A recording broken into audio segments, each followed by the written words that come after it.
السلام علیکم ورحمۃ اللہ وبرکاتہ۔ اعوذ باللہ من الشیطان الرجیم، بسم اللہ الرحمن الرحیم۔ رب اشرح لی صدری ویسر لی امری واحلل عقدۃ من لسانی یفقہوا قولی۔ اے میرے رب میرا سینہ کھول دے اور میرے لیے میرا کام آسان کر دے، میری زبان کی گرہ کھول دے تاکہ لوگ میری بات سمجھ پائیں۔ اللہم صلی علی محمد وعلی آل محمد۔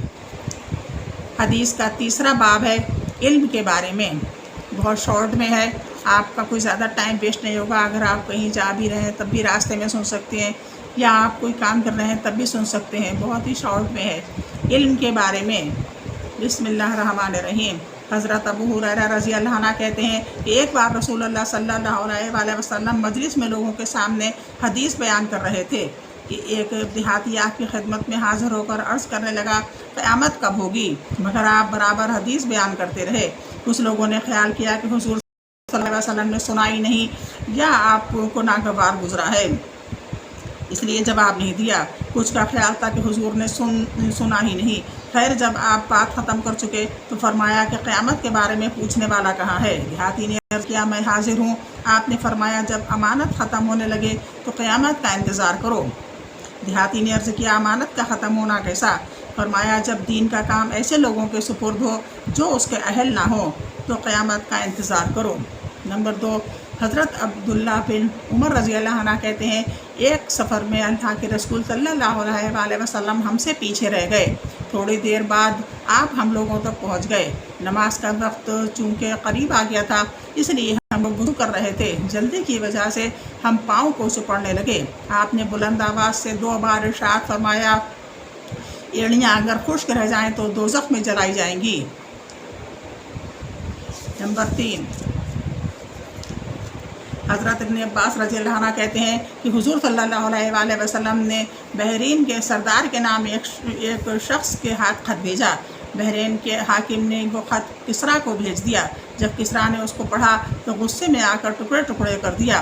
حضور صلی اللہ علیہ وآلہ وسلم کو جب یہ معلوم ہوا تو اس کے لیے بد دعا کی کہ اس کے بھی ٹکڑے ٹکڑے کر دیے جائیں۔ چنانچہ کسریٰ کو اس کے بیٹے نے قتل کر دیا۔ نمبر 4، حضرت ابن مسعود رضی اللہ عنہ کہتے ہیں کہ حضور ہم کو کسی دن بعض نصیحت فرمایا کرتے تھے کیونکہ آپ ہم پر تکلیف ڈالنے کو برا سمجھتے تھے۔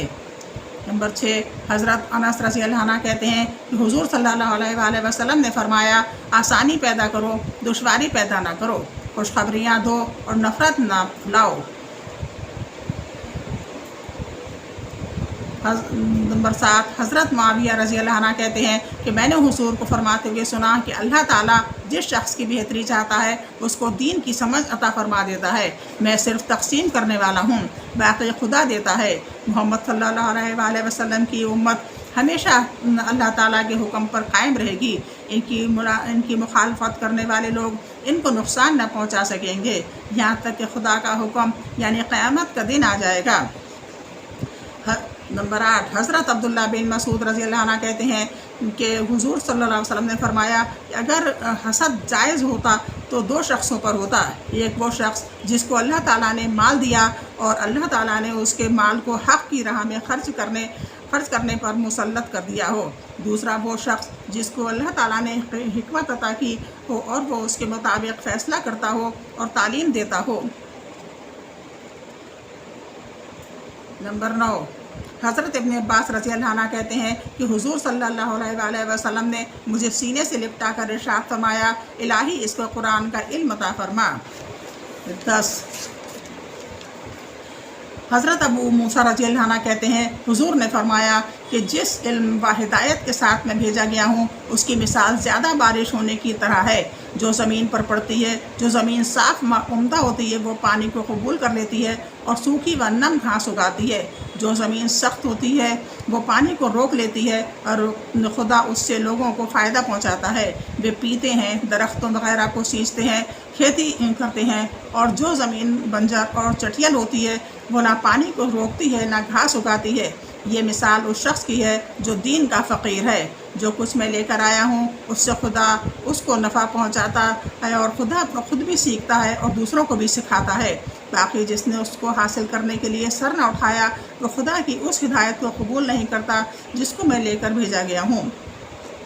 نمبر 11، حضرت انس رضی اللہ عنہ کہتے ہیں حضور صلی اللہ علیہ وآلہ وسلم نے فرمایا، علم کا اٹھ جانا،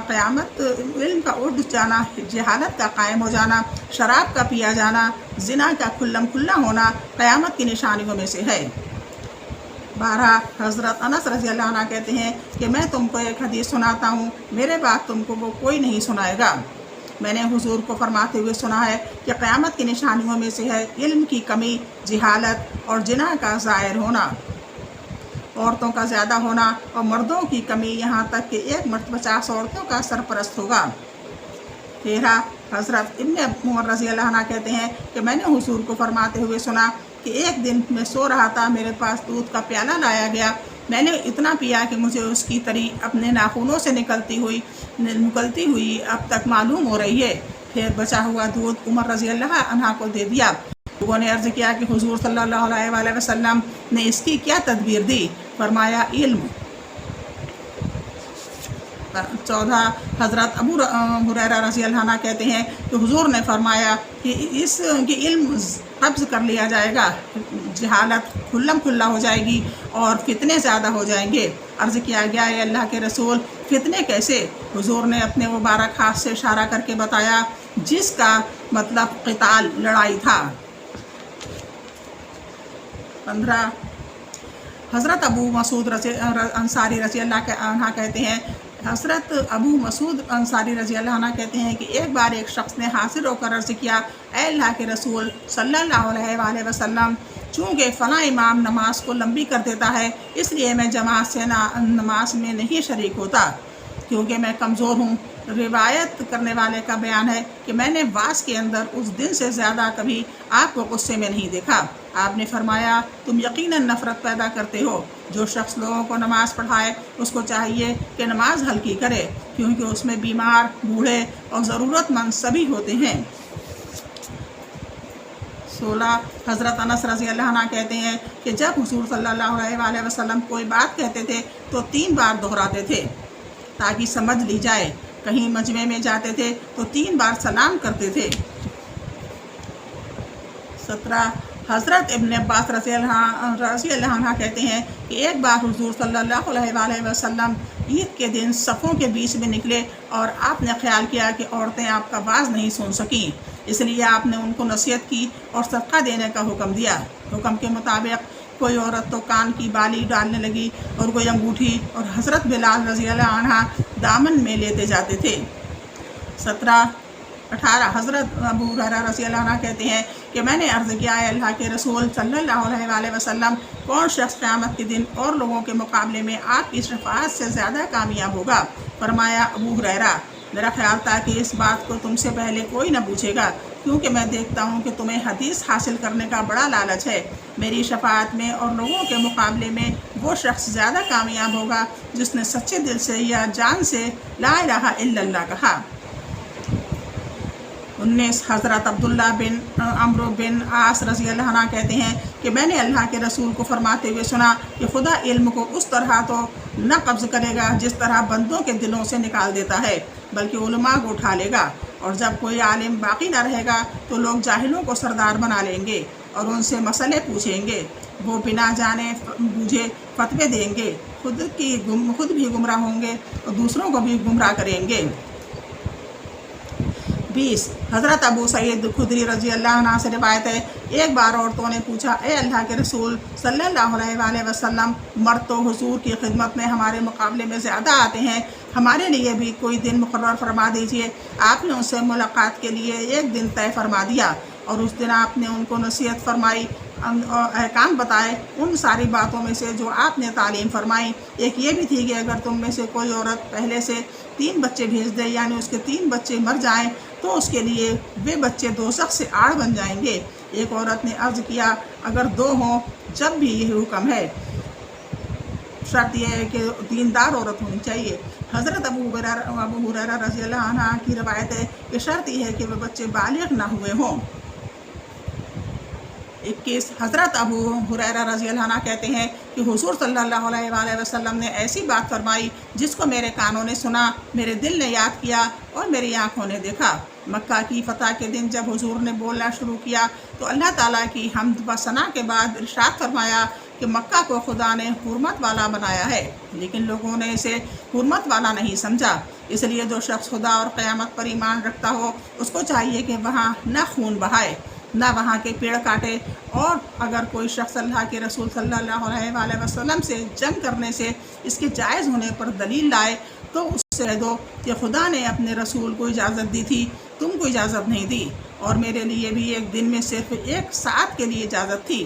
اب اس کی حرمت ویسے ہی ہے جیسے پہلے تھی، اور چاہیے کہ ہر موجود غیر موجود شخص کو یہ حکم پہنچا دیں۔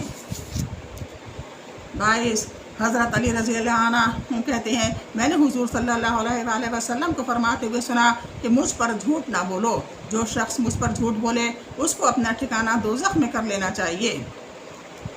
23 حضرت سلمہ بن عقب رضی اللہ عنہ کہتے ہیں کہ میں نے حضور کو فرماتے ہوئے سنا جس نے میری طرف سے وہ بات کہی جو میں نے نہیں کہی تو اس کو اپنا ٹھکانہ دوزخ میں کر لینا چاہیے۔ 24 حضرت ابو ہریرہ رضی اللہ عنہ کہتے ہیں حضور نے فرمایا کہ میرے نام پر نام رکھ لو، میری کنیت پر کنیت نہ رکھو۔ جس نے مجھے خواب میں دیکھا اس نے مجھے دیکھا، کیونکہ شیطان میری جیسی صورت والا نہیں بن سکتا۔ جو شخص مجھ پر جھوٹ باندھے اس کو اپنا ٹھکانہ دوزخ میں بنا لینا چاہیے۔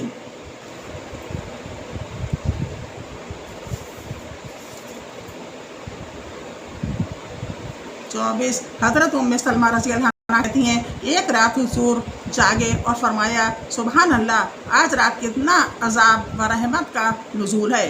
حجرے والیوں کو جگا دو، کیونکہ دنیا میں اچھے اچھے لباس پہننے والیاں آخرت میں ننگی ہوں گی۔ 26 حضرت عبداللہ بن عمر رضی اللہ عنہ کہتے ہیں کہ اپنی آخری عمر میں حضور نے ہم کو عشاء کی نماز پڑھائی۔ جب سلام پھیر چکے تو فرمایا بھلا دیکھو تو اس رات سے 100 برس بعد دھرتی پر رہنے والوں میں سے کوئی باقی نہ رہے گا۔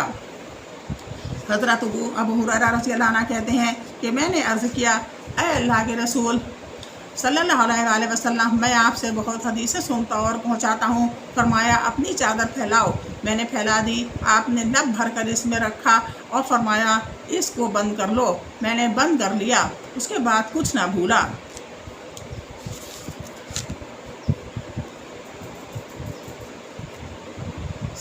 26 حضرت ابو موسیٰ رضی اللہ عنہ کہتے ہیں ایک شخص نے حضور صلی اللہ علیہ وآلہ وسلم کی خدمت میں حاضر ہو کر عرض کیا اے اللہ کے رسول، اللہ کی راہ میں لڑنا کسے کہتے ہیں؟ کیونکہ ہم میں سے کچھ لوگ تو غصے کی وجہ سے لڑتے ہیں اور کچھ تعصب کی وجہ سے۔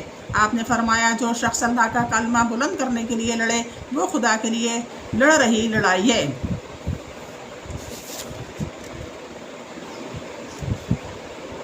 28 حضرت عبداللہ بن عمر رضی اللہ عنہ کہتے ہیں ایک شخص نے حضور سے دریافت کیا احرام باندھنے والا کیا پہنے؟